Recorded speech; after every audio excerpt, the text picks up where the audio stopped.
अभी लेके आए सेंसोडेंट के टूथ का करंट गॉन तो लाइफ का करंट ऑन। नमस्ते सर। 3 × 10⁸ मीटर पर सेकेंड ये स्पीड ऑफ लाइट है सर। आइंस्टाइन ने बोला कि इससे ऊपर कोई जा नहीं सकता है। और आपकी किताब का रेफरेंस दूं तो चैप्टर नंबर जो 21 है जिसमें आपने लाइट के बारे में बताया है, वहाँ पे आपने कोट किया है कि हमारे जो वैदिक जो हमारा उपनिषद हैं, जो हमारे जो ग्रंथ हैं, उसमें लाइट की स्पीड बताई गई है। और जबकि 1983 में जब हम वर्ल्ड कप जीते थे उस साल उसको कुछ कैलकुलेट किया गया था। तो ये क्या है सर? और मैं इसमें ये ऐड करना चाहता हूँ कि हम हमारे जो धार्मिक ग्रंथ है, भारतीय धार्मिक जो ग्रंथ हैं, उनमें ये सब चीज़ें पहले से कोटेड है। तो हम वैदिक मैथमेटिक्स की तरफ या इन सब चीज़ों की तरफ गौर क्यों नहीं करते? हमें बार बार हाइजेनबर्ग की तरफ या ऑफेनहाइमर की तरफ या आइंस्टाइन की तरफ क्यों जाना पड़ता है इन सब चीज़ों को पुष्ट करने के लिए?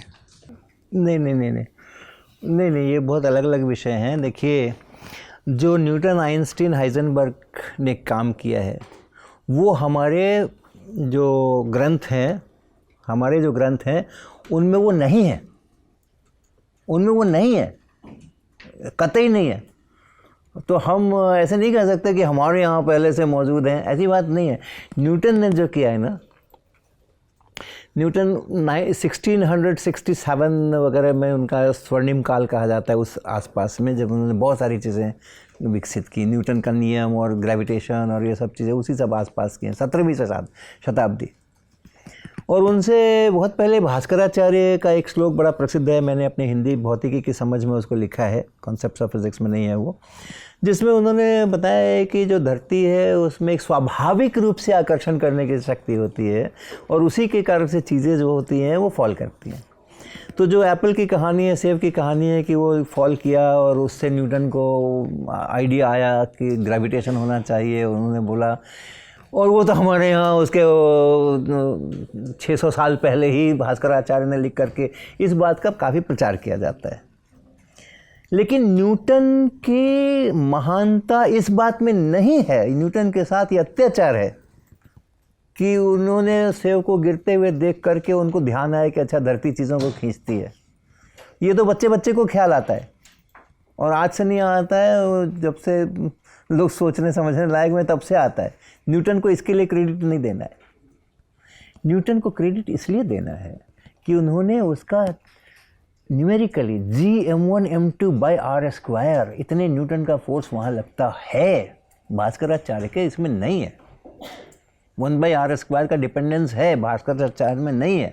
और ये 1/r² के डिपेंडेंस के कारण से हम अब अपने सैटेलाइट को जो भेजते हैं ना और उसकी जो मैथमेटिक्स करते हैं वो न्यूटन के इस 1/r² के कारण से करते हैं। ओके, तो ऐसा कहना बिल्कुल गलत है कि जो मॉडर्न जितना साइंटिफिक डिस्कवरीज हो रही हैं, इक्वेशंस बन रहे हैं, समझ विकसित हो रही है, वो सब हमारे ग्रंथ पुराणों में है, ऐसा कहना गलत है। लेकिन ये भी सही है कि हमारे ग्रंथ पुराणों में जितनी विज्ञान की व्याख्याएं हैं, चाहे वो बायोलॉजी की व्याख्याएं हों, माइक्रोब्स की व्याख्याएं हों, प्लांट्स की व्याख्याएं हों, गणित की व्याख्याएं हों, केमिस्ट्री के व्याख्याएं हों, फिजिक्स की व्याख्या जितनी है, अपने कालखंड में उनका कोई जवाब नहीं है। बाकी की दुनिया के हिसाब से देखें तो वो बहुत आगे है, वो बहुत विकसित हमारा विज्ञान है, राइट। तो उसके प्रति जो हमारा श्रद्धा है, हमारा जो उसके प्रति आदर है, उसके साथ जो जुड़ाव है हमारी धरती से, हमारे देश की धरती से, हमारे भारतवर्ष से, इस प्रकार की वैज्ञानिक सोच हुआ करती थी आज से 2000 साल पहले, 1200 साल पहले, 1000 साल पहले। और लोगों ने इतना ज़बरदस्त तो उसका एक्सपेरिमेंटेशंस भी करके रखा हुआ है, खास करके बायोलॉजी के अंदर में और केमिस्ट्री के अंदर में इतना ज़बरदस्त उन्होंने चीज़ों को स्टडी करके रखा हुआ है और सब किया है। हमें उसका बहुत गर्व है। और दुनिया में कहीं आपको दूसरे संस्कृतियों के अंदर में इतना ज़्यादा विकास नहीं दिखाई पड़ेगा उस कालखंड। सर्जरी, हमारे यहाँ की जो सर्जरी है वो क्या ज़बरदस्त चीज़ रही है, दुनिया में हम बहुत आगे रहे हैं। तो हमें उस बात का पूरा गर्व है। एट द सेम टाइम हमें वो फॉल्स अटैचमेंट नहीं है। हम ये नहीं कहते हैं कि अरे ये सब क्या है, हाइजेनबर्ग क्या है, वहाँ तो देखो फलाने श्लोक के अंदर में लिखा है। वो बिल्कुल भी वो अवैज्ञानिकता है।